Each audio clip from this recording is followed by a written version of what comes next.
General Morrison's voice cut through the morning air like a blade. 3 miles? Absolutely impossible. No human being has ever made a confirmed kill at that distance in combat conditions. He slammed the folder shut, the sound echoing across the pristine conference room at Fort Richardson. This entire project is a waste of taxpayer money. But Sarah Chen wasn't just any human being, and what happened next would rewrite military history forever. Before we jump back in, tell us where you're tuning in from, and if this story touches you, make sure you're subscribed, because tomorrow I've saved something extra special for you. The alarm clock's shrill cry pierced through the pre-dawn darkness at 0430 hours. Sarah Chen's eyes snapped open instantly, a reflex carved deep by 12 years of military precision. Her small apartment in Fairbanks, Alaska, held the bitter cold of a March morning. But inside, the temperature was controlled, steady, much like everything else in her meticulously ordered life. Sarah rolled out of bed with fluid motion, her feet finding the floor silently despite the prosthetic that had replaced her right leg below the knee 3 years ago. The titanium and carbon fiber limb was a marvel of engineering, but it served as a constant reminder of the IED explosion in Kandahar that had ended her deployment but not her career. As she moved through her morning routine, her reflection caught in the bathroom mirror revealed a woman who defied easy categorization. At 32, Sarah possessed the lean build of a distance runner, but her shoulders carried the breadth that came from years of handling heavy rifles.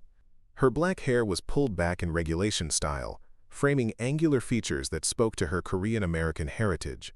Most striking were her eyes, dark, intense, with the peculiar stillness that marked professional snipers.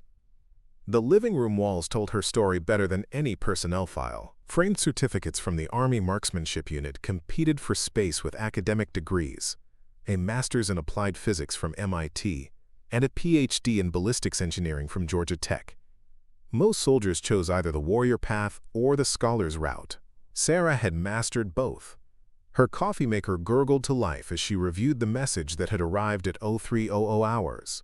Report to Building 47, Room 12, Fort Richardson, 0800 hours. Project Longbow Briefing. Classification Top Secret. The sender was Colonel Patricia Vance, a name Sarah recognized from advanced warfare research circles. Project Longbow. Sarah had heard whispers in the specialized communities where military engineers and elite marksmen intersected. Rumors spoke of experimental long-range engagement systems, of pushing the boundaries of what conventional wisdom deemed possible. The current world record for a confirmed military sniper kill stood at 2.2 miles, achieved by a Canadian Forces sniper in Iraq. Beyond that distance, the curvature of the Earth, atmospheric interference, and sheer physics conspired to make accurate shots nearly impossible. Nearly impossible.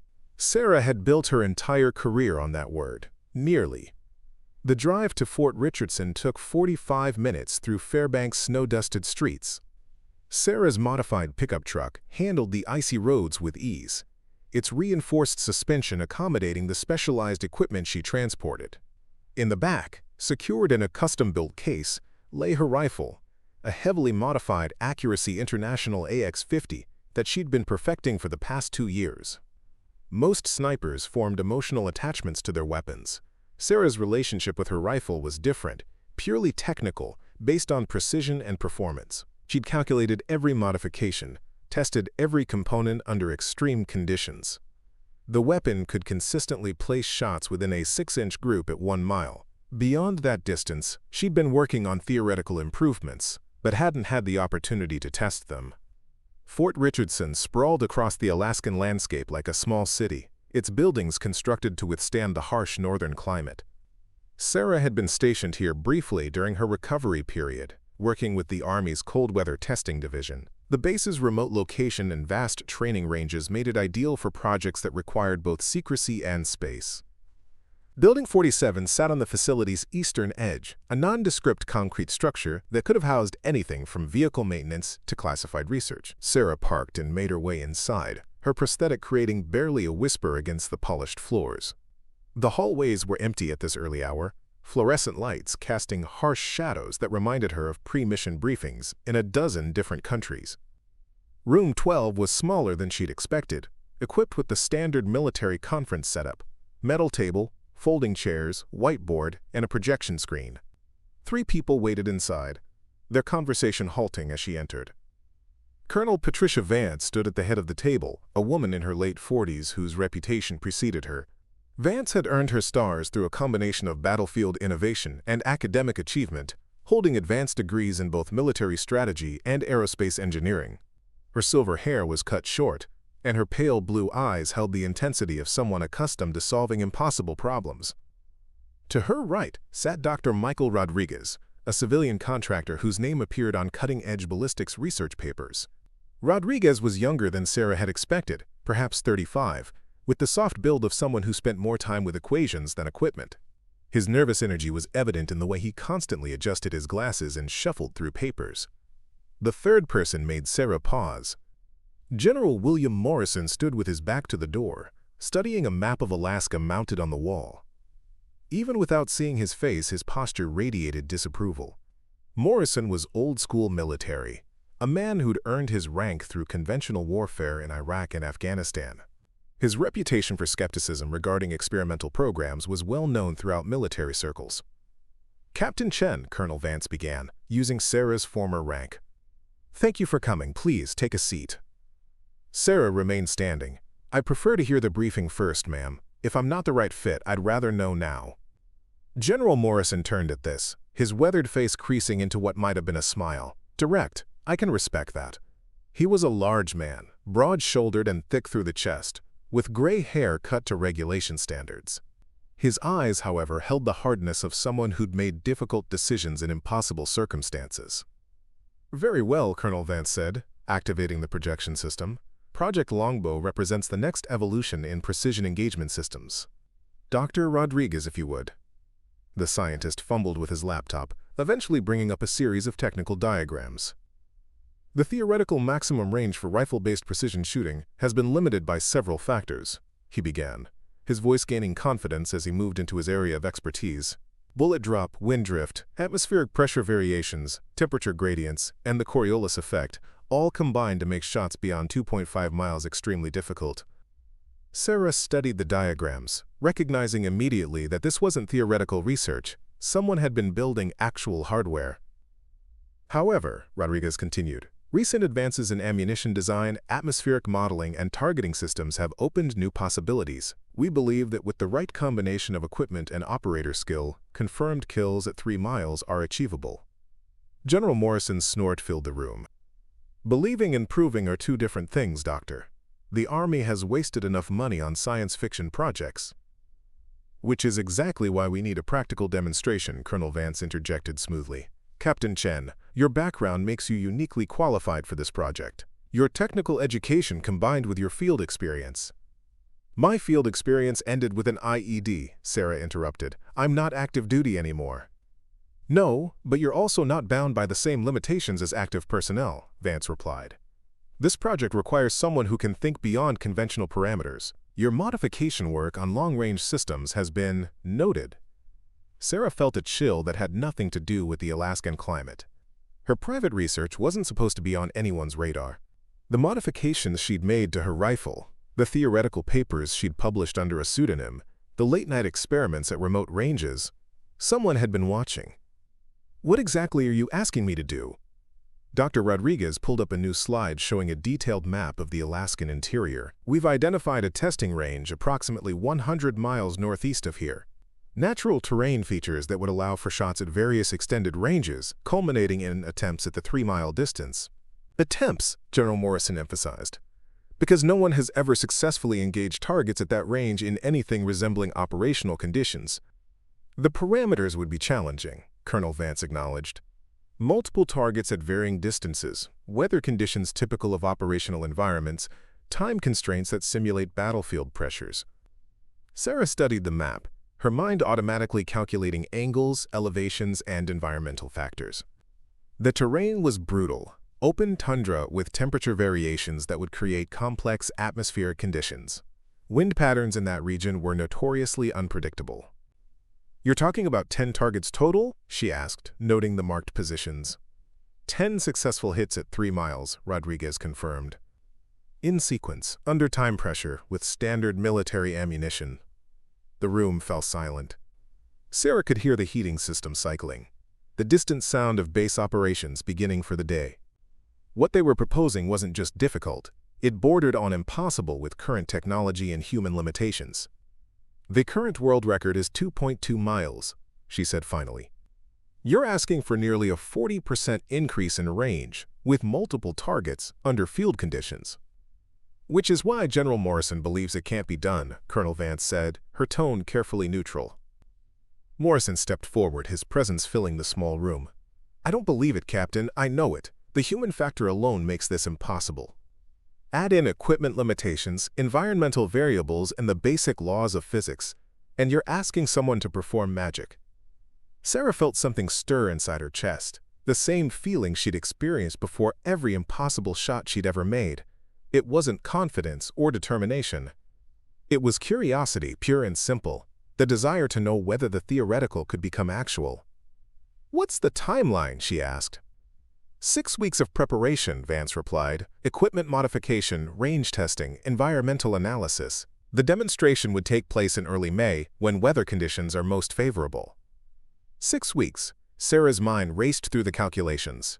She'd need to completely rebuild her rifle's internals, develop new ammunition loads, create atmospheric modeling software, and push her own skills to levels she'd never attempted. "And if I succeed?"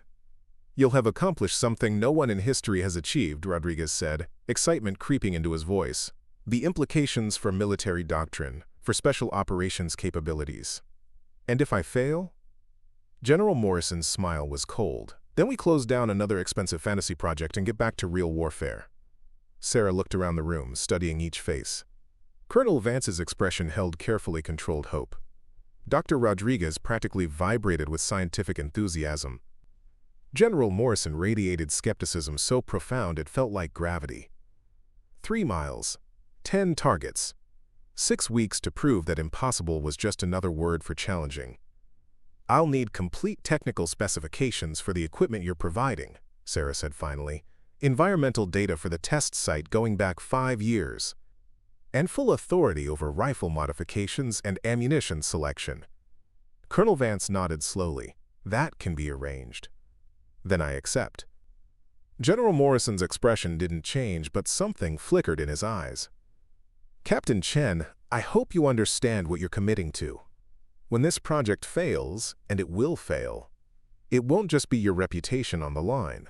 The entire concept of extended-range precision engagement will be set back years." Sarah met his gaze steadily. "General, with respect, I've been told things were impossible before, usually by people who hadn't tried hard enough." The silence that followed was broken only by Dr. Rodriguez's nervous shuffling of papers. Colonel Vance cleared her throat. "Very well. Dr. Rodriguez will provide you with all technical specifications by tomorrow morning. Captain Chen, welcome to Project Longbow." As Sarah left the building, the Alaskan sun was finally breaking over the mountains, casting long shadows across the snow-covered base. 6 weeks to achieve the impossible. She'd had worse odds before, but never with so much riding on the outcome. Preparing and narrating this story took us a lot of time, so if you are enjoying it, subscribe to our channel. It means a lot to us. Now back to the story. The technical specifications arrived at Sarah's apartment at exactly 0600 hours the next morning, delivered by a courier who required 3 forms of identification and a digital signature. The classified documents came in a steel briefcase that would self-destruct if tampered with, standard procedure for projects with national security implications. Sarah spread the contents across her dining table, her engineer's mind immediately cataloging the scope of the challenge. The rifle system they'd provided specifications for was unlike anything she'd seen. Designated the XM2400 Extreme Range Engagement System, it represented cutting-edge military engineering. A bolt-action platform chambered in a proprietary .416 Barrett variant with a barrel measuring 42 inches in length. But as she studied the technical drawings, Sarah's excitement turned to concern. The weapon's design contained fundamental flaws that would make 3-mile accuracy nearly impossible. The barrel harmonics were wrong, the action wasn't properly bedded for extreme precision, and the muzzle brake design would create turbulence that would destabilize bullets at extended range. Her phone rang at 0730. "Captain Chen, this is Master Sergeant Torres from the Equipment Depot. Your rifle system is ready for pickup." 30 minutes later, Sarah stood in the depot's receiving area, staring at equipment that looked impressive but felt wrong. Master Sergeant Elena Torres was a career logistics specialist whose weathered hands spoke of decades handling military hardware. Her expression suggested she'd seen enough experimental weapons to know which ones would work and which ones were destined for the scrap heap. "Beautiful piece of engineering," Torres said, running her fingers along the rifle stock. "Though I have to say, some of the specifications seem unusual." Sarah lifted the weapon, immediately feeling the problems her eyes had identified on paper. The balance was off, the trigger pull inconsistent, and the scope mounting system introduced micro-movements that would compound into massive errors at 3 miles. "Who assembled this system?" Sarah asked. Torres consulted her clipboard. "Contracted through Precision Defense Solutions, company out of Colorado that specializes in long-range systems. They came highly recommended by—" She paused, checking another document. "General Morrison's office." The pieces clicked into place with uncomfortable clarity. General Morrison hadn't just expressed skepticism about the project. He'd actively involved himself in equipment selection, and he'd chosen a contractor whose beautiful but flawed system would guarantee failure. "I'll need to make modifications," Sarah said carefully. "Ma'am, the contract specifications require use of the provided equipment without alterations. Any modifications would void the demonstration protocols." Sarah studied the rifle more closely, her mind racing through potential workarounds. The problems weren't insurmountable, but fixing them would require rebuilding the weapon from the action up. If she couldn't modify the provided equipment, she'd need to work within its limitations while secretly addressing its flaws. "I understand. I'll work with what's provided." That afternoon, Sarah drove to her private workshop, a converted garage bay she rented on the outskirts of Fairbanks.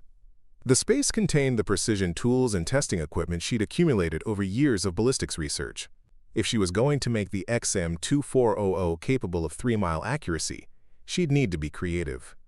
She began by completely disassembling the rifle, documenting every component with digital photographs and precise measurements. The problems were even worse than she'd suspected. The barrel had been manufactured within acceptable tolerances, but not to the extreme precision required for ultra-long-range work.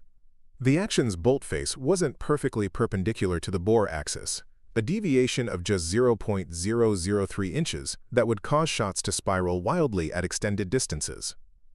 Most concerning was the ammunition. The provided cartridges used bullets designed for conventional long-range shooting, not the extreme ballistic coefficients needed for 3-mile engagements. The powder charges were inconsistent, varying by several grains between rounds, enough variation to spread shots across hundreds of yards at maximum range. Sarah's phone buzzed with a text from Dr. Rodriguez. "Equipment satisfactory? General Morrison wants status report by 1800. She stared at the message, understanding the real question being asked. Morrison expected her to report problems with the equipment, giving him ammunition to cancel the project before it truly began. But Sarah had built her career on making inadequate equipment perform beyond its specifications. Instead of responding immediately, she spent the next 4 hours conducting detailed ballistic calculations. Using her custom software, she modeled the rifle's performance at various ranges, factoring in all the identified flaws. The results were sobering. With the provided equipment, hitting targets at 3 miles would indeed be impossible. But Sarah had learned long ago that impossible was often just another word for untested. Her response to Rodriguez was carefully crafted. Equipment received and evaluated, beginning preparation phase immediately, initial assessment positive. It wasn't technically a lie. She had assessed the equipment, and her assessment was that she could work around its limitations. Whether that qualified as positive was a matter of interpretation. The next 3 days blurred together in a marathon of precision work. Sarah couldn't modify the rifle's major components without violating her agreement, but she could optimize everything else. She hand-selected the best 50 cartridges from the provided ammunition, weighing each bullet and powder charge to identify the most consistent rounds. She meticulously cleaned and polished every surface that would contact the bullet during firing, reducing friction that could affect accuracy. Most importantly, she began developing a custom shooting technique that would compensate for the rifle's inherent flaws. Through extensive dry-fire practice, she trained her body to apply consistent pressure despite the weapon's balance issues. She created a specialized shooting rest that would eliminate the harmonic vibrations that plagued the barrel design. On Thursday morning, her phone rang with a call she'd been expecting. "Captain Chen, this is Colonel Vance. I understand you've been working with the provided equipment. How are preparations progressing?" "Steadily, ma'am. I'd like to request access to the test range for initial calibration work." There was a pause. "Actually, there's been a change in plans. General Morrison has decided that all testing should be conducted at the final demonstration site. He wants to ensure that conditions match the actual evaluation parameters." Sarah felt her stomach tighten. Testing at the remote site would mean no opportunity for gradual range increases, no chance to identify and correct problems before the demonstration. It was another obstacle designed to ensure failure.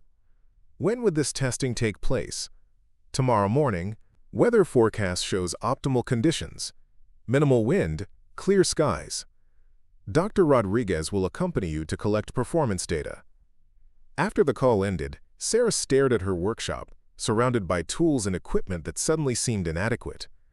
She'd planned on weeks of careful preparation, gradually extending her range and perfecting her technique. Instead, she'd have one day to prove that 3-mile shots were possible with fundamentally flawed equipment.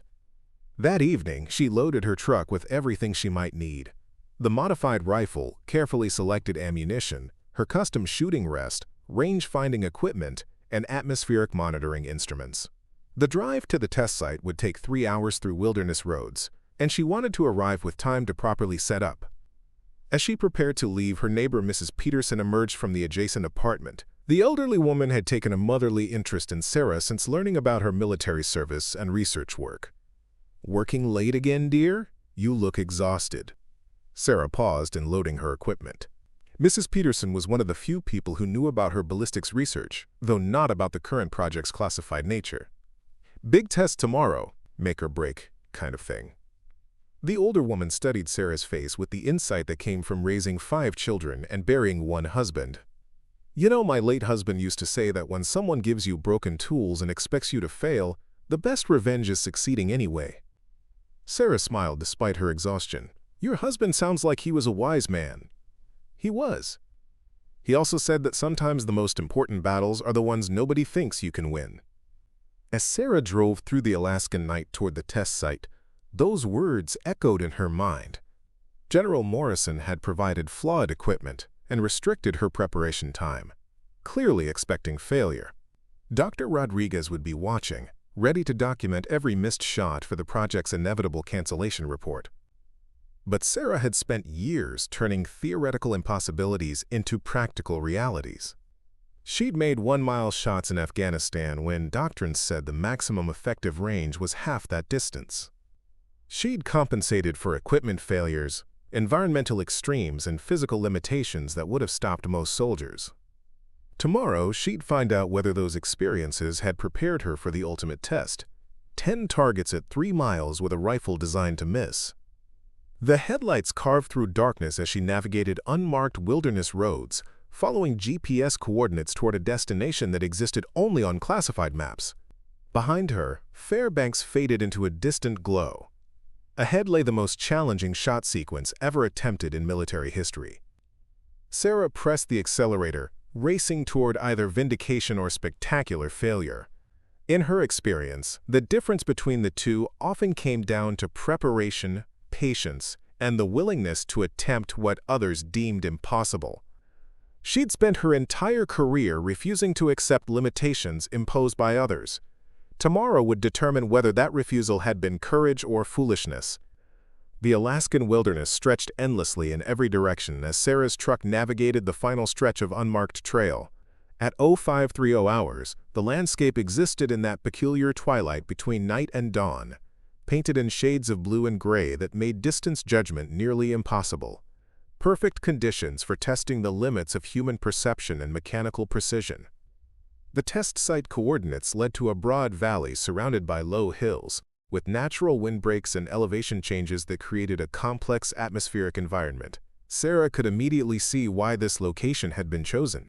It would challenge every aspect of long-range shooting while providing clear lines of sight to targets placed at incrementally increasing distances. Dr. Rodriguez's government SUV was already parked near the designated firing position, its occupant hunched over a laptop computer surrounded by weather monitoring equipment. As Sarah approached, she noticed he wasn't alone. A second figure emerged from behind the vehicle, a man in military fatigues whose bearing screamed active duty despite the lack of visible rank insignia.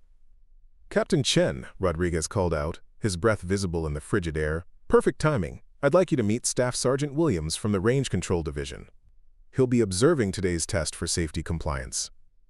Staff Sergeant Mark Williams was built like a linebacker, with a kind of muscular bulk that suggested strength training took precedence over endurance work.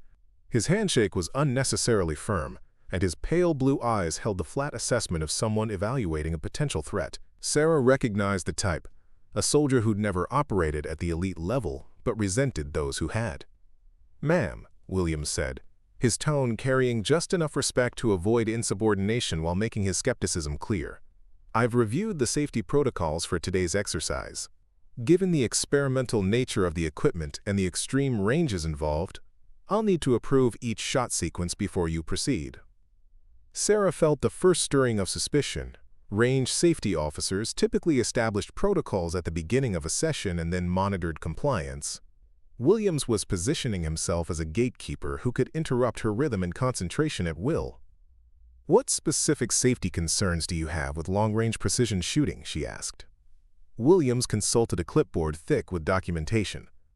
"Well, ma'am, shooting at distances beyond established doctrine raises questions about projectile trajectory tracking, backstop adequacy, and environmental impact assessment." The jargon was impressive but meaningless. Long-range shooting in controlled environments posed fewer safety risks than standard military training exercises. Williams was creating bureaucratic obstacles that would fragment her concentration and limit her ability to develop a shooting rhythm. Dr. Rodriguez seemed oblivious to the underlying tension, busily setting up atmospheric monitoring stations at various points along the range. "Sarah, I've placed sensors every 500 yards to track wind speed, temperature, and humidity variations. The data will help us understand the environmental factors affecting bullet flight at extreme distances." Sarah began unpacking her equipment, methodically arranging components according to the mental checklist she developed over years of preparation rituals. The XM2400 rifle required careful assembly, each component fitted with precision to minimize the mechanical flaws she'd identified. Her custom shooting rest needed perfect leveling to compensate for the weapon's balance issues. "Interesting modifications to the standard equipment," Williams observed, photographing her setup with a digital camera. "I'll need to verify that these accessories comply with the approved equipment list." "They're not modifications," Sarah replied carefully. "They're positioning aids that work with the provided rifle system without altering its specifications." Williams spent the next 20 minutes examining each piece of equipment, consulting his documentation, and making detailed notes. The process served no legitimate safety purpose but succeeded in disrupting Sarah's preparation routine and introducing stress before she'd fired a single shot. Meanwhile, Dr. Rodriguez completed his sensor array deployment and returned with troubling news. "The atmospheric conditions are more complex than anticipated," he reported, studying readouts from his monitoring equipment. "We're seeing significant temperature inversions at different altitudes, creating layers of air density that will affect bullet flight in unpredictable ways." Sarah studied the data, her physicist training allowing her to interpret the atmospheric modeling in real time. The conditions were challenging but not impossible. They simply required more sophisticated calculations than she'd initially planned. However, the complex air currents would make it extremely difficult to achieve consistent accuracy across multiple shots. "Perhaps we should postpone until conditions stabilize," Williams suggested helpfully. "Safety protocols recommend optimal environmental parameters for experimental shooting exercises." "The demonstration is scheduled for conditions that simulate operational reality," Sarah countered. "Combat doesn't wait for perfect weather." She began the laborious process of calculating atmospheric corrections for each target distance, factoring in temperature gradients, pressure differentials, and the complex wind patterns Rodriguez's sensors were detecting. The mathematics required to account for three-dimensional air currents across a 3-mile trajectory pushed the limits of her ballistic modeling software. The first target was positioned at 1,800 yards, a distance that fell within the realm of conventional long-range shooting but would test the flawed rifle's capabilities. Sarah settled into her shooting position, adjusting her stance to compensate for the weapon's balance issues while Williams hovered nearby with his camera and clipboard. "Ready when you are, ma'am," Williams announced loudly. "I'll need you to announce your target and intended point of impact before each shot for documentation purposes." Sarah bit back her first response. Requiring verbal announcements before each shot was another disruption designed to break concentration and interfere with the mental state necessary for extreme precision shooting. But she couldn't challenge Williams directly without appearing uncooperative. "Target 1, 1,800 yards center mass," she announced, settling behind the rifle and beginning her breathing routine. The XM2400's trigger pull was heavier than optimal, requiring more finger pressure than she preferred. The scope's clarity was adequate but not exceptional, making precise target definition more difficult than necessary. Sarah made her atmospheric calculations, adjusted for the rifle's known tendencies, and gradually applied pressure to the trigger. The shot broke cleanly, the rifle's report echoing across the valley. Through her scope, Sarah watched the bullet's trace streak toward the distant target, disappearing into the morning haze. "Impact verification in progress," Williams announced, using high-powered optics to examine the target. After an unnecessarily long pause, he reported, "Hit, approximately 4 inches left of center." It was a respectable shot given the equipment limitations, but Sarah knew she could do better. The bullet's impact point revealed information about the rifle's characteristics that would help her adjust for subsequent shots. "Target 2, 2,100 yards, center mass," she announced, making mental corrections based on the first shot's performance. This time, the atmospheric conditions seemed to shift during her preparation. Rodriguez's sensors detected a sudden wind change just as Sarah was finalizing her calculations, forcing her to recalculate trajectory corrections on the fly. Williams chose that moment to request clarification about her shooting position. "Ma'am, Regulation 4.2.7 requires the shooter to maintain consistent body positioning. I'm noting some variation in your stance." Sarah gritted her teeth. There was no Regulation 4.2.7 governing experimental shooting positions, and even if there were, minor stance adjustments were normal for precision marksmen adapting to different ranges and conditions. Williams was manufacturing compliance issues to disrupt her concentration. She fired the second shot with less confidence than the first, uncertain whether her hasty atmospheric corrections had properly accounted for the changing conditions. "Miss," Williams reported with obvious satisfaction, "no impact detected on target." Dr. Rodriguez looked up from his computer screens, concern evident in his expression. "The atmospheric models show significant variability. Perhaps we should consider shorter ranges until conditions stabilize."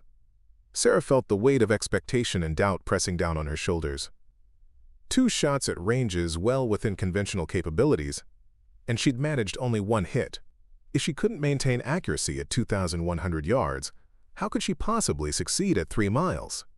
But as she prepared for the third attempt, Sarah's analytical mind began recognizing patterns in the obstacles being placed before her.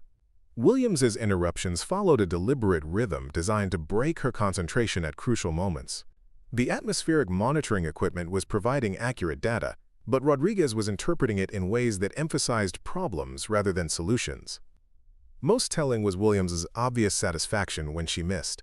A legitimate safety officer would want all shots to succeed, proving the equipment was functioning properly. Williams seemed to be hoping for failure. "Target 3, 2,400 yards center mass," Sarah announced, this time making her calculations with cold precision. She ignored Williams's attempt to engage her in conversation about shooting technique. She disregarded Rodriguez's worried commentary about atmospheric instability. Instead, she focused on the fundamental task, placing a bullet precisely where physics and mathematics said it should go. The third shot was perfect. "Dead center," Williams reported grudgingly. Sarah allowed herself a small smile. The pattern was becoming clear. General Morrison hadn't just provided flawed equipment. He'd arranged for systematic interference designed to make success impossible. But understanding the game meant she could start playing by different rules. "Shall we proceed to the longer ranges?" she asked innocently. Williams consulted his clipboard with obvious reluctance. Safety protocols require evaluation of performance at each increment before proceeding to extended distances. Of course, target 4, 2,700 yards. As Sarah prepared for the most challenging shot yet attempted with the XM2400 system, she realized that the real test wasn't about hitting targets at impossible distances. It was about maintaining focus and precision while others worked systematically to ensure her failure. The game had changed, but Sarah had been playing variations of it her entire military career. Time to show them what impossible really looked like. The drive back to Fairbanks took place in tense silence. Dr. Rodriguez occupied himself with atmospheric data analysis, while Staff Sergeant Williams maintained radio contact with Fort Richardson, providing what he described as, quote, preliminary safety assessments to unnamed recipients. Sarah focused on the road, but her mind replayed every detail of the morning's shooting sequence. 3 targets at progressive distances, 1 hit, 1 miss, 1 perfect shot. The inconsistency would be interpreted as equipment limitations or shooter error, exactly what General Morrison needed to justify canceling Project Longbow. But Sarah recognized the pattern underlying her performance. Every miss had occurred immediately after Williams's most disruptive interruptions. Her phone buzzed with an encrypted message from Colonel Vance. Preliminary reports suggest mixed results. General Morrison scheduling review meeting tomorrow 0900. Your attendance required. Sarah deleted the message and continued driving, her engineer's mind already formulating plans for the next phase. If Morrison wanted to use today's results as justification for project termination, she'd need to demonstrate capability at even longer ranges before the review meeting. But that would require access to equipment and range time that might not be available. Back at her apartment, Sarah spread topographical maps across her dining table, searching for alternative testing locations within driving distance of Fairbanks. The challenge wasn't finding open terrain. Alaska offered thousands of square miles of wilderness. The problem was finding safe, legal shooting areas where she could attempt 3-mile shots without violating military regulations or civilian laws. Her research was interrupted by an unexpected visitor. Master Sergeant Torres stood at her door, holding a sealed envelope and wearing the expression of someone delivering bad news. Captain Chen, I'm required to inform you of updated equipment protocols, Torres said, stepping inside when Sarah gestured her in. Effective immediately, all Project Longbow equipment must be stored in secured military facilities when not in active use. Sarah felt cold understanding settle in her stomach. That includes my rifle? All project-related equipment, ma'am. I'm authorized to transport everything to the secure storage facility tonight. Torres's expression suggested she found the orders as unreasonable as Sarah did. I'm also required to inform you that any unauthorized use of project equipment will result in immediate contract termination. The implications were clear. By removing Sarah's access to the rifle system outside of supervised testing sessions, Morrison was eliminating her ability to practice, make adjustments, or develop the familiarity necessary for extreme precision shooting. She'd be reduced to performing cold, unrehearsed attempts under observation. When would I have access for the next testing session? Torres consulted her paperwork. The schedule shows the final demonstration in 4 weeks. No intermediate testing sessions are currently authorized. 4 weeks without touching the rifle.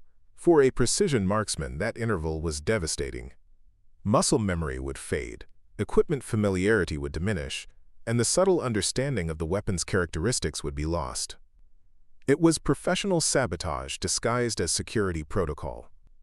Sarah helped Torres load the equipment, including the XM2400 rifle that she'd spent days learning to accommodate. As the government vehicle disappeared into the Alaskan night, Sarah realized that conventional preparation methods were no longer available. If she was going to succeed, she'd need to approach the challenge from an entirely different angle. The next morning's review meeting took place in Fort Richardson's main conference room, a formal space designed to intimidate rather than encourage open discussion. General Morrison sat at the head of a polished table, flanked by Colonel Vance and Dr. Rodriguez. Staff Sergeant Williams occupied a chair near the back, his notebook ready to document the proceedings. Captain Chen, Morrison began without preamble, yesterday's test results raised serious concerns about the viability of Project Longbow. Sarah remained standing until Morrison gestured to an empty chair. "Sir, the results demonstrated that extreme-range precision shooting is achievable with proper conditions and preparation. 1 hit out of 3 shots at ranges below the project's stated objectives hardly constitutes success," Morrison replied, consulting Williams's written report. Furthermore, Staff Sergeant Williams documented numerous safety and procedural violations that suggest fundamental problems with the approach. Sarah glanced at Williams, who avoided eye contact while pretending to study his documentation. The violations were manufactured obstacles designed to create justification for project termination. Dr. Rodriguez cleared his throat nervously. "General, the atmospheric data from yesterday's test provides valuable insights into the challenges involved, perhaps with additional preparation time and optimal conditions." "Dr. Rodriguez," Morrison interrupted, "this project has already consumed significant resources with minimal results. The military doesn't have unlimited time and money to pursue theoretical possibilities." Colonel Vance spoke for the first time. "Sir, Captain Chen's background suggests she may need more familiarization time with the provided equipment. Perhaps additional testing sessions would allow for better performance evaluation." Morrison's smile was cold. "Actually, Colonel, I believe we should accelerate the timeline. If extreme-range precision shooting is truly achievable, it shouldn't require months of preparation. I'm moving the final demonstration to next week." The room fell silent. Sarah felt the trap closing around her. 1 week to master equipment she couldn't practice with, achieve accuracy that had never been demonstrated, and overcome obstacles that were being systematically placed in her path. "Sir," she said carefully, "precision shooting at these ranges requires extensive preparation and equipment familiarization." "Are you saying the concept is impossible, Captain?" Sarah recognized the loaded question. If she claimed the timeline was unreasonable, Morrison would characterize her response as admission of failure.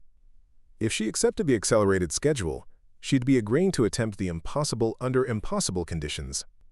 "I'm saying that rushing the process increases the risk of equipment failure or safety incidents." Williams leaned forward. "Actually, sir, yesterday's testing revealed several concerning trends. The shooter's stance was inconsistent, atmospheric calculations appeared to be performed hastily, and equipment handling didn't meet standard safety protocols." Sarah stared at Williams, amazed by the brazenness of his fabrications. Her stance had been textbook perfect. Her calculations were more sophisticated than anything Williams could understand, and her equipment handling was based on years of professional experience. Furthermore, Williams continued, the miss at 2,100 yards occurred despite optimal conditions, suggesting that the shooter may not possess the skill level necessary for this type of precision work. The accusation hung in the air like a challenge. Sarah felt her professional reputation being systematically dismantled by someone whose understanding of long-range shooting was purely theoretical. "Staff Sergeant Williams," she said quietly, "what's your personal record for precision shooting?" Williams flushed. "That's not relevant to my safety assessment responsibilities." "It's completely relevant. You're questioning the competence of someone who made confirmed kills at ranges you've never attempted, using equipment you've never operated, under conditions you've never experienced." Morrison slammed his hand on the table. "Captain Chen, you will not question the qualifications of military personnel assigned to this project. I'm questioning the validity of assessments made by someone with no expertise in the subject matter." The confrontation escalated quickly. Morrison's face reddened as he stood, his imposing presence filling the room. "Your attitude demonstrates exactly why this project was doomed from the beginning. Precision shooting requires discipline, respect for authority, and the ability to work within established military structures." Sarah remained seated, her voice level. "Precision shooting requires competence, preparation, and equipment that functions as designed, none of which have been provided consistently. Are you suggesting that the United States Army has deliberately provided substandard equipment?" Sarah looked around the room, recognizing that she'd reached a decision point. She could back down, accept the criticism, and allow the project to be terminated quietly. Or she could force the issue into the open, risking her reputation but potentially exposing the systematic sabotage. "I'm suggesting that some people have a vested interest in seeing this project fail." The silence that followed was deafening. Colonel Vance's expression showed alarm at the direction of the conversation. Dr. Rodriguez seemed to shrink into his chair. Williams scribbled furiously in his notebook, documenting what would undoubtedly be characterized as insubordination. Morrison's voice was dangerously quiet. "Captain Chen, you have 1 week to demonstrate the capabilities you claim are possible. The test will be conducted under strict military oversight with standardized equipment and protocols. There will be no excuses, no special accommodations, and no second chances." He turned to Colonel Vance. "Colonel, I want complete documentation of this final demonstration. If Captain Chen fails to achieve the stated objectives, Project Longbow will be permanently terminated and its budget reallocated to practical applications." As the meeting concluded, Sarah realized she'd burned her bridges. There would be no more attempts at diplomatic cooperation or working within the system.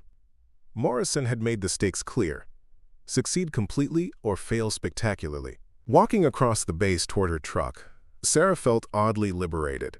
The pretense of fair evaluation had been stripped away, revealing the situation for what it truly was: a test of whether skill and determination could overcome institutional resistance and systematic sabotage. 1 week to achieve what no one in history had accomplished, using equipment designed to fail, under observation by people hoping for her defeat. Sarah smiled grimly as she started her truck. She'd faced worse odds before, though never with so much riding on the outcome. Time to find out whether impossible was just another word for challenging, or whether some limits truly couldn't be exceeded. The game had changed again, but Sarah was still playing to win. The Frontier Gun Range sat 20 miles outside Fairbanks, a civilian facility that catered to hunters, sport shooters, and the occasional military personnel seeking practice time away from base restrictions. Owner Jake Morrison, no relation to the general, was a former Marine sniper whose weather-beaten face told stories of deployments in places the government preferred not to acknowledge.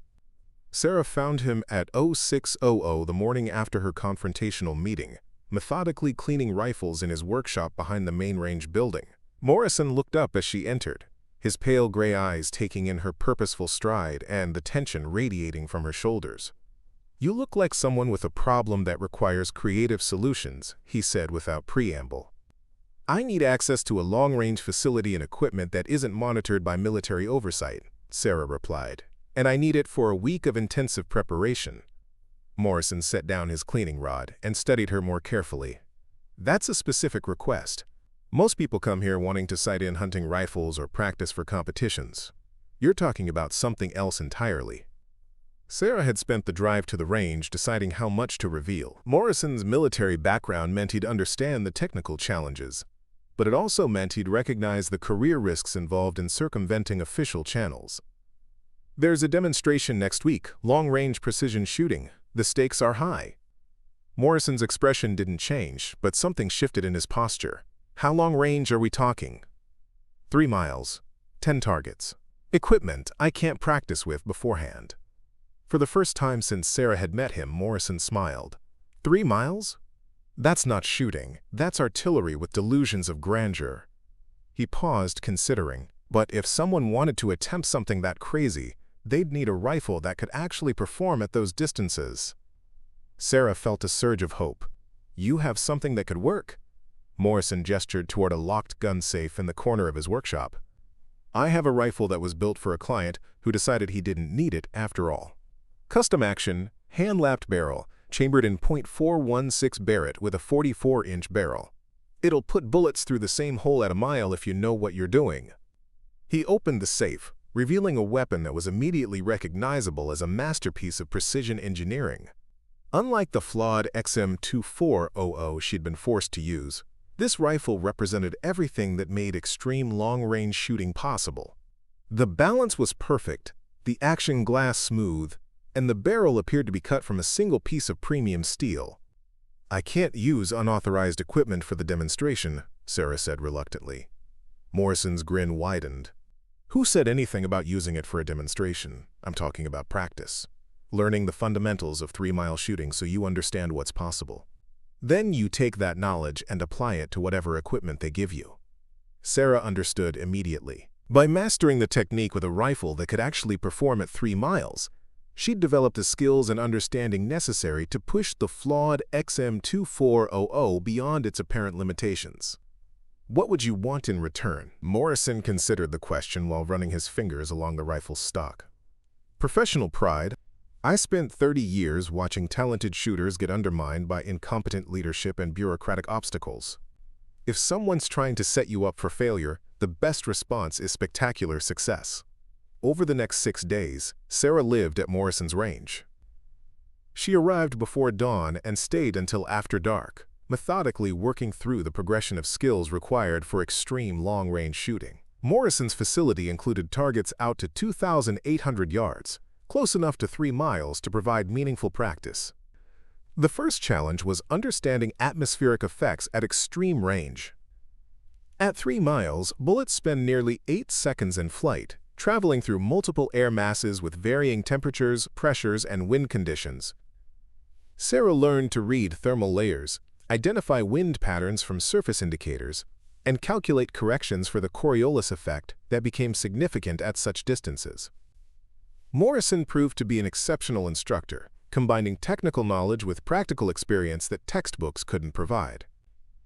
He'd made shots at distances approaching 3 miles during classified operations, though he couldn't discuss the specific circumstances. "The mathematics will get you close," he explained during a break between shooting sessions. "But the final adjustments come from understanding your equipment and trusting your instincts."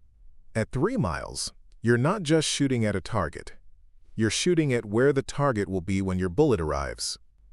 Sarah absorbed everything Morrison could teach her, but she also spent hours working with a borrowed XM2400 rifle that Morrison had acquired through unofficial channels. The second rifle shared the same flaws as the one she'd be using for the demonstration, allowing her to develop workarounds and compensation techniques. By the 4th day, Sarah was consistently hitting targets at 2,600 yards with Morrison's precision rifle. More importantly, she was achieving respectable accuracy with the flawed XM2400 by applying advanced techniques that compensated for its inherent problems. Morrison watched her shoot with the expression of someone witnessing something unprecedented. "I've seen maybe 5 shooters in my lifetime who could work with equipment that poorly designed and still achieve those results. You're doing things with that rifle that shouldn't be possible." Sarah's confidence grew with each successful shot, but she remained aware that the demonstration conditions would be far more challenging than practice sessions. Morrison's range offered consistency and control that wouldn't exist during the actual test. On Friday evening, 2 days before the demonstration, Sarah received an unexpected visitor at Morrison's range. Colonel Vance's vehicle appeared in the parking area just as Sarah was completing her final practice session. "Captain Chen," Vance said, approaching with obvious caution. "I hope you don't mind my intrusion. I needed to speak with you privately." Sarah set down her rifle and turned to face the colonel. "Ma'am, if this is about my preparation methods, I can explain." Vance held up a hand. "Actually, I'm here because I've learned some things about Project Longbow that concern me." She glanced around, ensuring they weren't overheard. "General Morrison's opposition to this project goes beyond professional skepticism." Sarah felt a chill that had nothing to do with the Alaskan evening air. "What do you mean?" "Morrison has significant financial interests in conventional long-range weapons systems. If Project Longbow succeeds, it could lead to defense contracts worth hundreds of millions of dollars going to companies he's not connected with." The revelation reframed everything Sarah had experienced. Morrison's systematic sabotage wasn't just professional prejudice. It was financial self-interest disguised as military judgment. "Why are you telling me this?" Sarah asked. Vance's expression was carefully neutral. "Because I believe in the project's potential, and because I think you deserve to know what you're really fighting against." She paused. "Morrison has arranged for significant oversight during Sunday's demonstration. Pentagon officials, defense contractors, media representatives. If you fail publicly, it won't just end the project. It'll discredit the entire concept for years." Sarah understood the implications. Morrison had orchestrated a high-profile failure that would protect his financial interests while appearing to give revolutionary technology a fair test. "And if I succeed, then you'll have accomplished something that changes military doctrine and proves that bureaucratic resistance can't stop genuine innovation." Vance handed Sarah a sealed envelope. "These are the final demonstration parameters. Morrison made some last-minute changes that I thought you should see." Sarah opened the envelope and felt her stomach drop. The target array had been modified to include wind flags and atmospheric monitoring stations that would broadcast environmental conditions to observers in real time. Any miss could be immediately attributed to changing conditions, while any hit would be dismissed as lucky timing. More concerning were the ammunition specifications. Morrison had mandated the use of specific cartridges from a batch that Sarah hadn't tested. The rounds were manufactured within military specifications, but minor variations in powder charges or bullet weight could cause significant accuracy problems at 3-mile distances. "The ammunition batch numbers are in there," Vance said quietly. "I thought you might want to know what you'll be working with." As Colonel Vance drove away, Sarah studied the demonstration parameters with growing understanding. Morrison had created conditions that would make success nearly impossible while providing numerous excuses for failure. But knowledge of his tactics also created opportunities for countermeasures. Sarah found Morrison in his workshop, reviewing the day's shooting data. "I need a favor," she said without preamble. "A big one." Morrison looked up from his logbooks. "What kind of favor?" "I need you to help me acquire some of the ammunition I'll be using Sunday, just a few rounds for testing." Morrison's expression showed he understood the implications. "That would require resources I'm not supposed to have access to." "But you do have access?" Morrison's smile was grim. "I might know someone who knows someone, but this kind of favor creates obligations." Sarah met his gaze steadily. "I'm good for whatever obligations you think are appropriate." Saturday was spent testing the demonstration ammunition and developing final adjustments to her shooting technique. The cartridges showed the variations Sarah had feared, inconsistent powder charges that would spread shots across several feet at 3-mile distances. But Sarah had learned to work with imperfect equipment. By carefully weighing each cartridge and selecting only the most consistent rounds, she could minimize the accuracy problems. It wouldn't guarantee success, but it would give her a fighting chance. As Sarah prepared to leave Morrison's range for the final time, the former Marine offered one last piece of advice. "Tomorrow they're going to try everything they can to get inside your head. Questions about your competence, concerns about safety, suggestions that the conditions aren't optimal. Don't let them change your focus." Sarah nodded, understanding that the psychological warfare would be as challenging as the physical demands of 3-mile shooting. "And remember," Morrison continued, "you're not just representing yourself tomorrow. You're proving that skill and determination can overcome institutional resistance.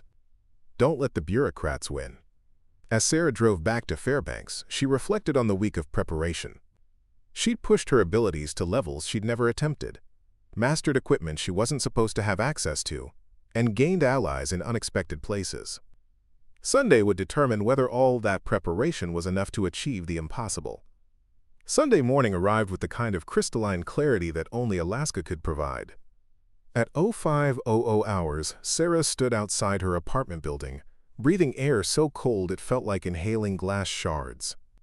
The demonstration was scheduled for 1,000 hours, giving her 5 hours to mentally prepare for what would either be the vindication of her career or its spectacular conclusion. "Hey!" Her phone had been buzzing since 0430, with messages from unknown numbers. Word of the demonstration had somehow leaked beyond military circles, attracting attention from defense industry publications, military technology blogs, and even mainstream media outlets. The pressure of public scrutiny added another layer of complexity to an already impossible challenge. Sarah ignored the messages and focused on her pre-event routine. A light breakfast of oatmeal and coffee, followed by 30 minutes of meditation techniques she'd learned during her recovery from the IED explosion. The mental preparation was as crucial as the physical skills. At 3 miles, success depended as much on psychological state as ballistic calculations. The drive to the demonstration site took her through increasingly remote wilderness, following GPS coordinates that led to a valley she'd never seen before. As Sarah crested the final ridge, she was startled by the scale of the operation that had been assembled for her test. The remote location had been transformed into a military showcase. Temporary structures housed observation posts, communication equipment, and what appeared to be sophisticated recording devices. Multiple vehicles were positioned at strategic points, their occupants already setting up equipment despite the early hour. Most intimidating was the collection of people gathered near the firing position. Sarah counted at least 30 individuals, representing a cross-section of military hierarchy, defense contractors, and civilian observers. General Morrison stood at the center of the group, his bearing suggesting he was briefing the assembled audience on what they were about to witness. As Sarah parked her truck and began unloading her personal equipment, she noticed Staff Sergeant Williams approaching with two men she didn't recognize. Both wore civilian clothes but carried themselves with the rigid posture of military personnel attempting to appear casual. "Captain Chen," Williams announced loudly enough for nearby observers to hear, "these gentlemen are from the Defense Contract Audit Agency. They'll be observing today's demonstration to ensure compliance with procurement regulations." Sarah studied the two men, recognizing the type immediately. Government investigators whose job was to find problems with military spending and contractor performance. Their presence suggested that Morrison had arranged for the demonstration to be scrutinized at multiple levels, creating additional opportunities for criticism regardless of her shooting performance. "Gentlemen," Sarah said politely, "I wasn't aware that marksmanship demonstrations fell under procurement audit guidelines." The taller of the two men consulted a thick folder. "Actually, ma'am, when experimental equipment exceeds $50,000 in development costs, federal regulations require independent oversight of performance evaluations." Sarah bit back her first response. The audit team's presence was another bureaucratic obstacle designed to create stress and suggest that her attempt was inherently suspicious. But arguing with government investigators would only provide Morrison with additional ammunition for his narrative of unprofessional conduct. Dr. Rodriguez emerged from the crowd of observers, his normally nervous demeanor amplified to near panic levels. "Sarah, I need to brief you on some last-minute changes to the atmospheric monitoring protocols," he said, his voice carrying across the morning air. Sarah followed Rodriguez to a table covered with electronic equipment and printed charts. The atmospheric monitoring setup had expanded dramatically since her previous test, with sensors positioned every 100 yards along the 3-mile range. Multiple computer screens displayed real-time data about wind speed, temperature gradients, and air pressure variations. The Pentagon observers requested comprehensive environmental documentation, Rodriguez explained, his hands shaking slightly as he adjusted equipment settings. "Every shot will be correlated with precise atmospheric conditions at the moment of firing." Sarah understood the implication immediately. The expanded monitoring would provide scientific justification for any missed shots, allowing observers to attribute failure to environmental factors rather than equipment or shooter limitations. But the same data could also validate successful shots, proving they weren't just lucky accidents. "How accurate is the wind measurement at target distance?" Sarah asked, studying the sensor data. Rodriguez pulled up a detailed display showing wind patterns across the entire range. "Very accurate. We're measuring conditions every 200 yards with military-grade anemometers. The data updates every 10 seconds. Sarah studied the wind patterns, her physicist training allowing her to interpret the complex data streams. The morning conditions were actually favorable for extreme long-range shooting. Minimal wind variation, stable temperature gradients, and consistent air pressure. If she was going to attempt 3-mile shots, these were nearly optimal conditions. But she also noticed something that Rodriguez seemed to have missed. The wind pattern data showed subtle but consistent variations that suggested the presence of thermal currents not accounted for in the computer models. Sarah's week of training with Morrison had taught her to recognize these atmospheric anomalies that could affect bullet flight in ways that standard meteorological equipment couldn't detect. Colonel Vance approached as Sarah completed her review of the atmospheric data. "Captain Chen, General Morrison would like to conduct the final equipment inspection before we begin." Sarah followed Vance to where Morrison waited with the XM2400 rifle system surrounded by military officials and civilian observers. The weapon had been set up on a standard military shooting rest, but Sarah immediately noticed several problems with the configuration. "Captain Chen," Morrison announced for the benefit of the assembled audience, "this is the XM2400 Extreme Range Engagement System representing the latest in precision rifle technology. The weapon has been configured according to military specifications and tested for safety compliance." Sarah approached the rifle, her trained eye cataloging the subtle but significant problems with its setup. The scope had been mounted slightly off-center, introducing alignment errors that would compound dramatically at 3-mile distances. The bipod legs were adjusted unevenly, creating a cant that would cause bullets to drift laterally. Most concerning, the barrel appeared to have been over-tightened during assembly, potentially affecting its harmonic characteristics. "Sir, I'd like to perform a final equipment check before beginning the demonstration," Sarah said carefully. Morrison's expression hardened almost imperceptibly. "The weapon has been inspected and certified by qualified military armorers. Are you suggesting their work is inadequate?" Sarah felt the weight of attention from 30 observers, recognizing the trap Morrison had set. If she identified problems with the rifle setup, she'd be implying incompetence on the part of military personnel. If she accepted the flawed configuration, she'd be attempting impossible shots with equipment deliberately sabotaged to ensure failure. "I'm requesting permission to verify zero and make standard shooter adjustments, sir." "Standard adjustments are acceptable," Morrison replied, his tone suggesting magnanimous cooperation. "However, major modifications to certified equipment configurations are not permitted." Sarah began her inspection, working within the constraints Morrison had established while attempting to identify and correct the most critical problems. The scope alignment couldn't be fixed without complete remounting, but she could adjust the bipod and check the barrel torque specifications. As she worked, she became aware of conversations taking place among the observers. Defense contractors discussed the commercial implications of 3-mile precision shooting. Military officials debated the tactical applications and budget requirements. Media representatives prepared equipment for documenting what they clearly expected to be a spectacular failure. The psychological pressure was intense and deliberate. Sarah had performed under enemy fire in Afghanistan, but this was different. A performance evaluation disguised as a technical demonstration, with career-ending consequences for failure. Staff Sergeant Williams materialized beside her with another clipboard full of documentation. "Ma'am, I need to review the safety protocols one final time before we begin the live fire exercise." Sarah listened to Williams recite safety procedures that would have been appropriate for basic marksmanship training but were unnecessarily restrictive for precision shooting at this level. More concerning were the safety requirements that hadn't existed during her previous test: verbal announcements before each shot, mandatory pauses between targets for wind assessment, and immediate cessation of firing if any observer detected safety concerns. "Haival, these protocols seem more comprehensive than our previous testing session," Sarah observed. Williams's expression was professionally neutral. "Sir, General Morrison requested enhanced safety measures given the presence of civilian observers and the experimental nature of the equipment." Sarah understood that the enhanced protocols were designed to disrupt her shooting rhythm and provide multiple opportunities for intervention if she began demonstrating unexpected competence. Dr. Rodriguez approached with a final atmospheric update. "Conditions are stable for the next 2 hours," he reported. "Wind speeds are minimal, temperature gradients are favorable, and visibility is excellent."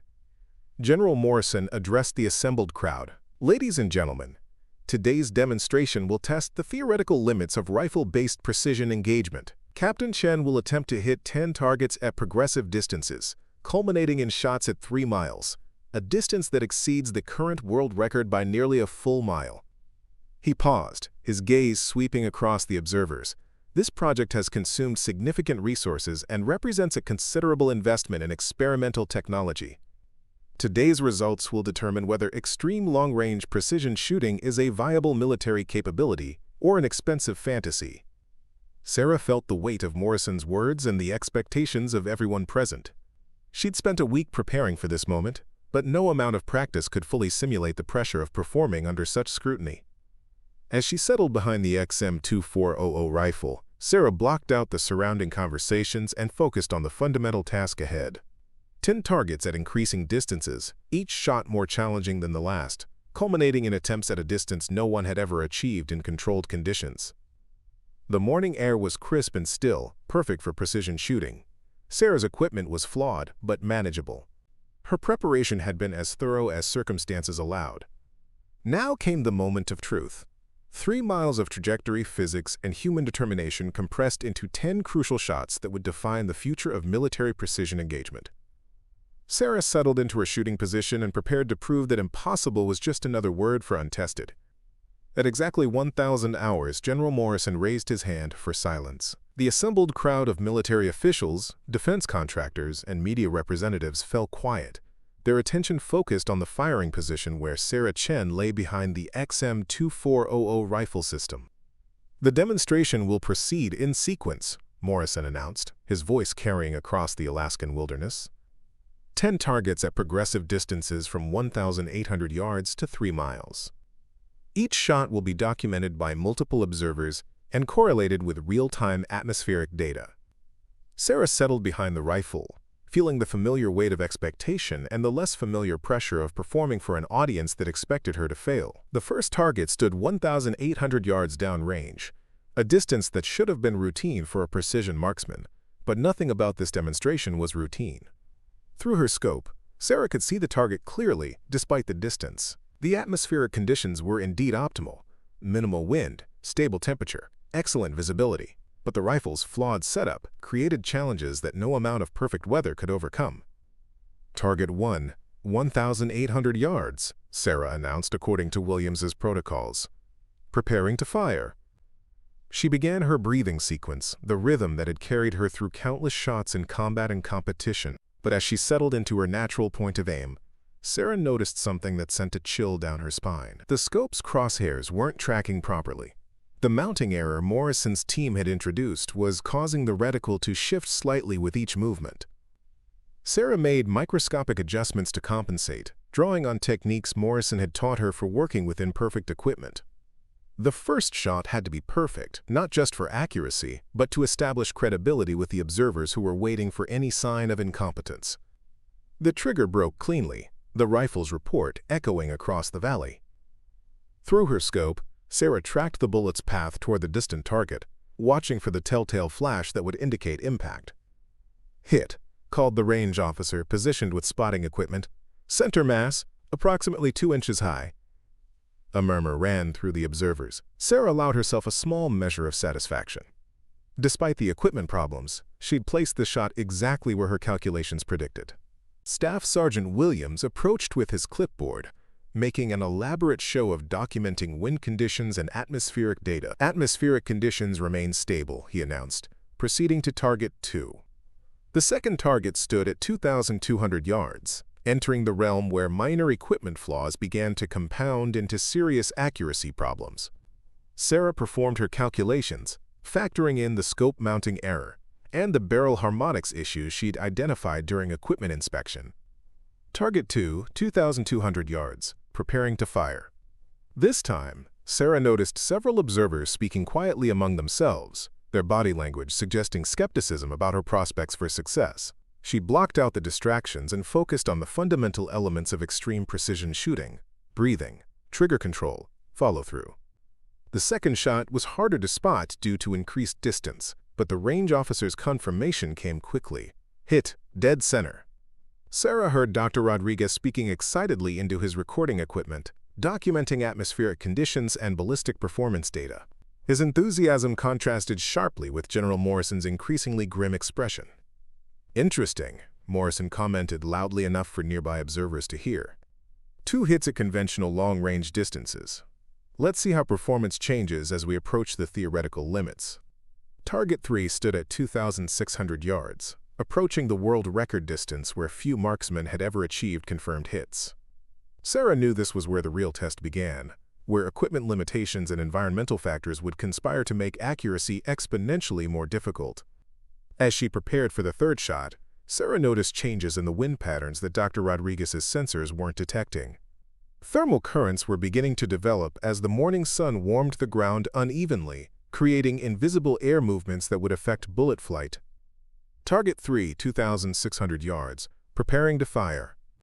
Sarah made additional calculations for the thermal effects, drawing on knowledge gained during her week of intensive training. The mathematics were complex, requiring her to estimate atmospheric conditions based on visual cues rather than relying on electronic sensors. The third shot required a longer flight time, giving atmospheric disturbances more opportunity to deflect the bullet from its intended path. Sarah held her breath as she tracked the projectile's path through her scope. "Hit," the range officer announced after a longer pause. "Approximately 4 inches right of center." The crowd's reaction was more pronounced this time. Sarah had now achieved 3 consecutive hits at distances that challenged the limits of current military doctrine. General Morrison's expression suggested he was beginning to realize that his carefully planned demonstration might not produce the failure he'd anticipated. "Remarkable consistency," Colonel Vance observed, her comment directed at the defense contractors who were taking detailed notes. "Performance at this level suggests significant potential for operational applications." Target 4 marked the transition into truly experimental territory, 2,900 yards, where no military marksman had ever achieved confirmed kills in operational conditions. Sarah knew she was approaching the absolute limits of what the flawed XM2400 system could accomplish. The atmospheric monitoring equipment showed subtle changes in wind patterns and temperature gradients that would affect the bullet's 8-second flight time. Sarah performed increasingly complex calculations, compensating for multiple variables that interacted in ways that challenged her understanding of ballistic physics. Target 4, 2,900 yards, preparing to fire. As Sarah settled behind the rifle, she noticed several observers moving closer to get better views of what they clearly expected to be her first miss. The psychological pressure was intense. 30 people watching, documenting, and judging every aspect of her performance. Sarah blocked out the external pressure and focused on the shot sequence. Breathing, sight picture, trigger pressure, applied with mechanical precision. The rifle fired, sending its projectile on the longest accurate shot she'd ever attempted. The range officer's pause was longer this time, requiring careful observation through high-powered optics to confirm impact at extreme distance. Hit. Lower edge of target zone. The reaction from the crowd was immediate and audible. Several observers broke into spontaneous applause before catching themselves and resuming professional composure. Sarah had now achieved 4 consecutive hits at distances that redefined what was considered possible for rifle-based precision engagement. General Morrison stepped forward, his expression carefully neutral despite what must have been growing concern about the demonstration's direction. "Captain Chen, you've demonstrated impressive performance at extended ranges. However, the remaining targets represent distances that exceed all previous records." Sarah understood the implication. Morrison was providing her with an opportunity to stop while she was ahead, avoiding the public humiliation of missing shots at truly impossible distances. "Sir, I'd like to continue with the complete demonstration as planned." Target 5 stood at exactly 3 miles, 5,280 yards of open Alaskan wilderness, where no human being had ever placed an accurate shot under controlled conditions. The distance was so extreme that the target was barely visible as a speck through the rifle's scope. The atmospheric challenges at 3 miles were staggering. Sarah's bullet would spend nearly 9 seconds in flight, traveling through multiple air masses with varying temperatures, pressures, and wind conditions. The Earth's rotation would influence the projectile's path through the Coriolis effect. Even minute variations in ammunition would cause significant accuracy problems. As Sarah prepared for the most challenging shot in military history, she became aware that the entire demonstration site had fallen silent. Conversations stopped, equipment monitoring ceased, and even the wind seemed to pause in anticipation. Target 5, 3 miles, preparing to fire. Sarah performed her final calculations, incorporating every variable she could identify or estimate. The mathematics pushed beyond the limits of standard ballistic software, requiring intuitive adjustments based on experience and atmospheric observation. Through her scope, the target appeared as little more than a dark spot against the distant terrain. Sarah would be aiming at a target she could barely see, at a distance where countless factors could deflect her bullet by dozens of yards. She controlled her breathing, settled into perfect bone support, and began applying pressure to the trigger with the same mechanical precision she'd used for thousands of previous shots. The rifle fired, its report echoing across 3 miles of wilderness. For 9 seconds, Sarah tracked the bullet's invisible path through her scope while 30 observers held their breath. The projectile arced through the thin mountain air, fighting wind, gravity, and atmospheric resistance as it traveled toward a target at the very edge of human capability. The range officer's voice carried across the sudden silence. "Hit, direct center mass." The demonstration site erupted. Defense contractors abandoned professional composure. Military officials spoke in excited whispers, and media representatives scrambled to document what they'd just witnessed. Sarah Chen had achieved something that military doctrine said was impossible, an accurate shot at 3 miles under controlled conditions. But she wasn't finished yet. Targets 6 through 10, Sarah announced, her voice steady despite the adrenaline coursing through her system. 3 miles, multiple targets, demonstrating consistency at maximum range. General Morrison's face had gone pale. The demonstration he'd designed to prove the impossibility of extreme long-range shooting had instead become a historic validation of revolutionary military capability. Sarah prepared for the remaining 5 shots, knowing that each subsequent hit would further shatter the conventional wisdom that had limited military thinking for generations. The impossible had become possible. Now she had to prove it wasn't just luck. The silence that followed Sarah's historic 5th shot stretched across the Alaskan wilderness like a held breath. 30 observers stood frozen in the moment between disbelief and recognition that they'd witnessed something unprecedented in military history. The impossible had not only become possible, it had been achieved with equipment designed to ensure failure. General Morrison stood apart from the celebrating crowd, his weathered face showing the expression of a man watching his carefully constructed world collapse. The demonstration he'd orchestrated to prove Project Longbow's impossibility had instead created the most compelling validation of extreme long-range precision shooting ever documented. Targets 6 through 10, Sarah announced, her voice cutting through the excited conversations, continuing the sequence. The remaining 5 targets stood in a precise line at exactly 3 miles, spaced to test not just accuracy but consistency at the absolute limits of ballistic possibility. Each shot would need to overcome the same atmospheric challenges that made the first 3-mile hit so remarkable, but now Sarah would have to prove it wasn't a statistical anomaly. Dr. Rodriguez approached with his atmospheric monitoring equipment, his hands shaking with excitement as he reviewed the environmental data. Sarah, the conditions are starting to shift. We're seeing thermal development and wind pattern changes that could affect the remaining shots. Sarah studied the sensor readouts, recognizing that the morning's perfect shooting conditions were beginning to deteriorate. As the sun climbed higher, thermal currents were developing that would create unpredictable air movements across the 3-mile trajectory. The remaining shots would be even more challenging than the first. Target 6, 3 miles, preparing to fire. This time, Sarah could feel the weight of history pressing down on her shoulders. The first 3-mile shot could be dismissed as exceptional circumstances or equipment anomaly, but 5 consecutive hits at that distance would rewrite military doctrine and prove that human capability extended far beyond previously accepted limits. Through her scope, the 6th target appeared as a barely visible speck against the distant terrain.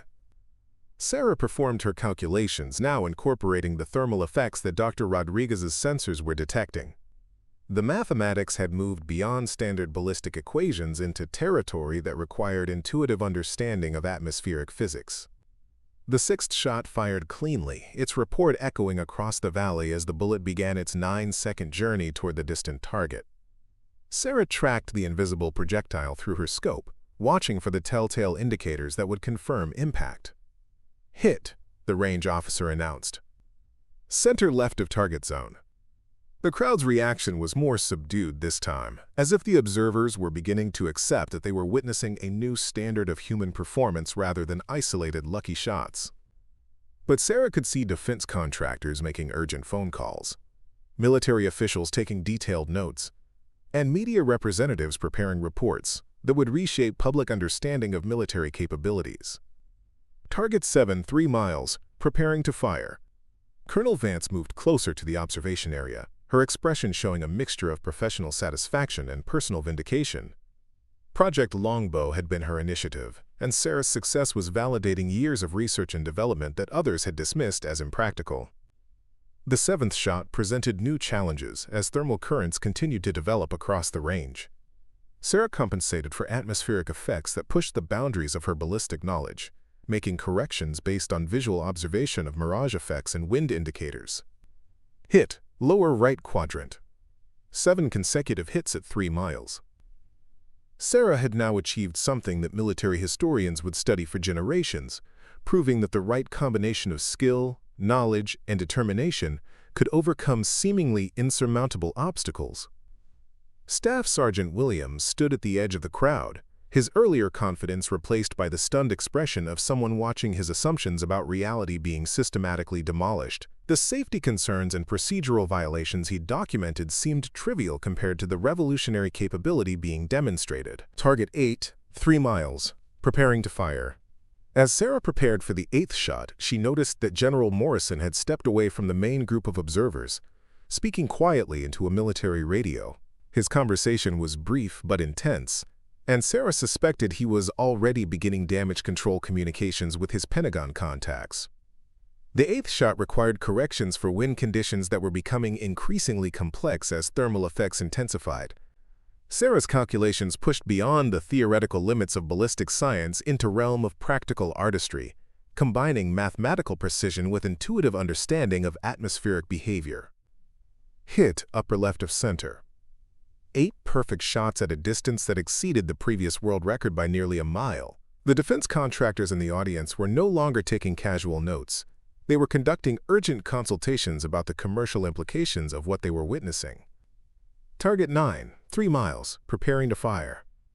Sarah felt a strange calm settling over her as she prepared for the penultimate shot. The pressure of proving the impossible had been replaced by the mechanical precision of executing a technique she'd now demonstrated 8 times consecutively.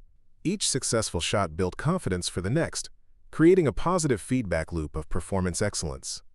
The 9th shot faced the most challenging atmospheric conditions yet, with thermal currents creating complex air movements that standard meteorological equipment couldn't fully map. Sarah relied on skills developed during her week of intensive training, reading atmospheric signs that weren't visible on electronic sensors. Hit, dead center. 9 consecutive hits at 3 miles. The mathematical probability of achieving such consistency at extreme range approached 0, yet Sarah had made it look routine. The assembled observers were witnessing a redefinition of human capability that would influence military doctrine for decades. Target 10, 3 miles, final shot. General Morrison returned to the group as Sarah prepared for the demonstration's conclusion. His expression was carefully neutral, but she could see the calculation behind his eyes. 9 hits out of 10 would still allow him to claim that extreme long-range shooting lacked the reliability necessary for military applications. Only perfect performance would completely vindicate Project Longbow. Sarah understood the stakes as she settled behind the XM2400 rifle for the final time. 10 consecutive hits at 3 miles would prove beyond doubt that human beings could achieve accuracy at distances previously thought impossible. It would validate every hour of preparation, every obstacle overcome, and every moment of doubt conquered. The 10th target waited at exactly 3 miles, barely visible through atmospheric distortion that had continued to worsen throughout the morning. Sarah's final calculations incorporated every variable she could identify, creating corrections that pushed her ballistic knowledge to its absolute limits. She controlled her breathing, achieved perfect bone support, and began the trigger sequence that had become as natural as heartbeat. The rifle fired for the 10th time, sending its projectile on the longest accurate shot ever attempted in controlled conditions. 9 seconds of flight time.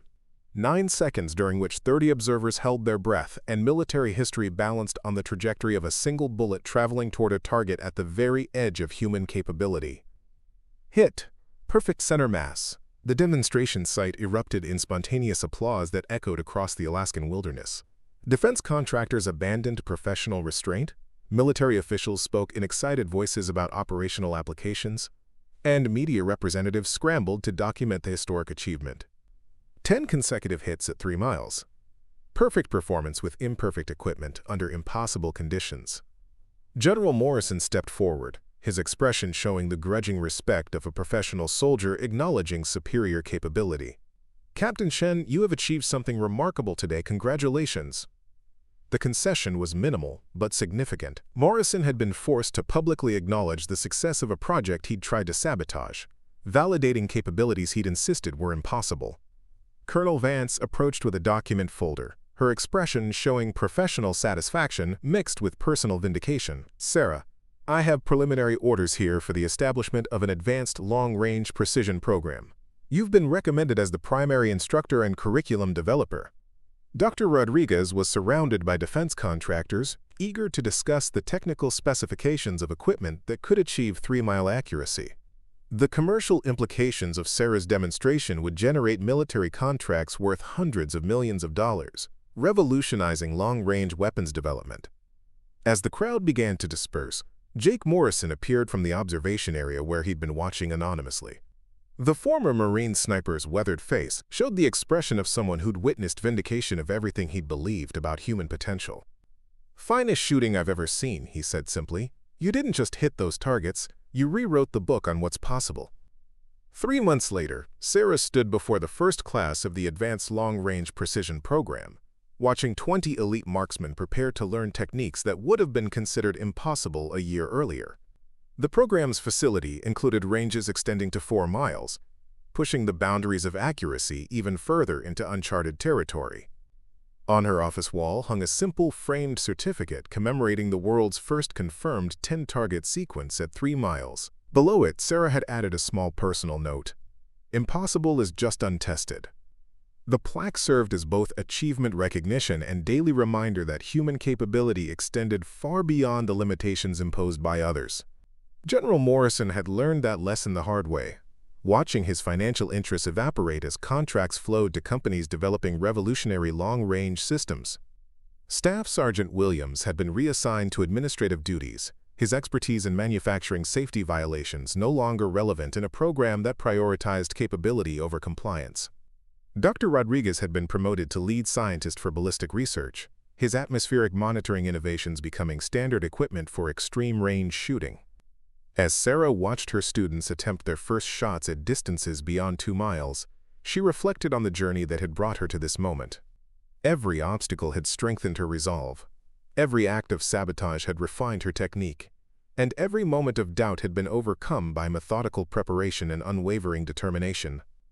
The impossible had become routine, but Sarah knew that somewhere beyond 4 miles, new challenges waited for the next generation of marksmen willing to test the absolute limits of human precision. The only true impossibility was accepting limitations imposed by others rather than testing them personally. Everything else was just mathematics, physics, and the willingness to attempt what no one had achieved before. Sarah smiled as she watched her students prepare to discover that lesson for themselves. The revolution in military precision had only just begun. Up next, you've got 2 more standout stories right on your screen. If this one hits the mark, you won't want to pass these up. Just click and check them out. And don't forget to like, subscribe, and turn on the notification bell so you don't miss any upload from us.